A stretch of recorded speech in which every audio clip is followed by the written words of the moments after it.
so we just finished up the major scales. We're going to start with the minor scale starting on the 6th root. I'm just going to, instead of naming all the notes and the like, I'm just going to show you the pattern because depending on where you start, obviously the notes will change in relation to one another. So the pattern for this one, we're going to use our typical 1, 2, 3, and 4 fingers. We're going to start on the G on the 3rd fret of the 6th string, and we're going to go with a 1, 3, 4. And then we're going to jump down to the next string, 1, 3, 4. Jump down to the next string, 1, 3. And that brings us back to our octave. So 1, 2, 3, 4, 5, 7, 8 notes with the 1, 3, 4, 1, 3, 4, 1, 3 pattern. So that is our first half of the scale. The second half of the scale, of course, we're going to skip down to our next string. We finish here on our 4th string. We're going to go down to the 3rd string. Now in this case, we need to catch this note here, which is the repeat note. This would be, again, the 2, which would be this one, would be the A. So we need to catch that note right there. So we're going to have to slide down to the 2nd fret of the 3rd string, and we're going to go with a 1, 2, 4 pattern there. So 1, 2, 4. So we're going to start up here with a 1, 3, 4, 1, 3, 4, 1, 3. Then 1, 2, 4 after sliding down a half a step. Jumping back up a half a step to our starting fret position, the 3rd fret, with another 1, 2, 4. And we finish on the G where we started the octave on the 3rd fret with our first finger on the 1st string. So the whole scale, again, will be 1, 3, 4, 1, 3, 4, 1, 3. Jump down a fret, 1, 2, 4. Jump back up that fret, 1, 2, 4, 1. That's our minor scale, starting at the 6th root.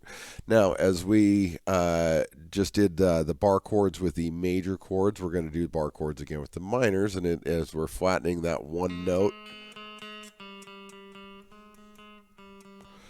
with again starting with our E, so we have our E major versus E minor. So let's start again just on G, or our normal starting spot. So as we know that shape with our index finger barring all 6 strings, our middle finger on the 4th fret, in this case on the 3rd string, and then your 3rd and 4th fingers on the 5th fret of the 4th and 5th string.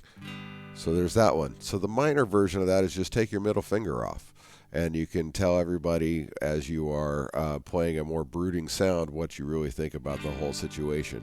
So instead of being so bright and uplifting with our G major, you can just say, you know, I'm not feeling it today.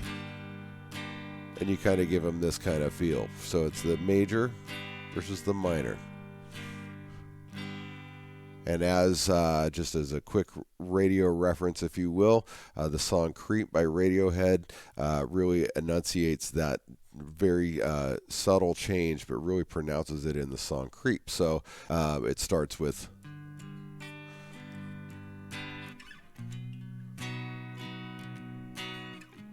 oops.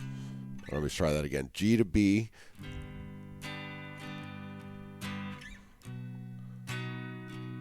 To C major.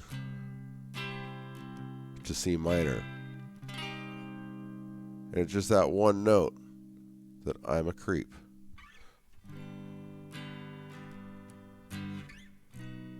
All major, bright, we're uplifting.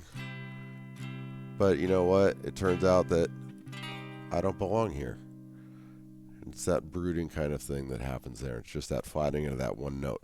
So again, starting on the 6th string, all you have to do is just follow that same pattern, and you just know where your names are based on which string and which you're starting. So if we're starting on a G, you're going to be starting on that 3rd fret. If we're starting on an A, you're going to be starting on that 5th fret, and so on and so forth. So that is our 6th root scales, our majors and our minors.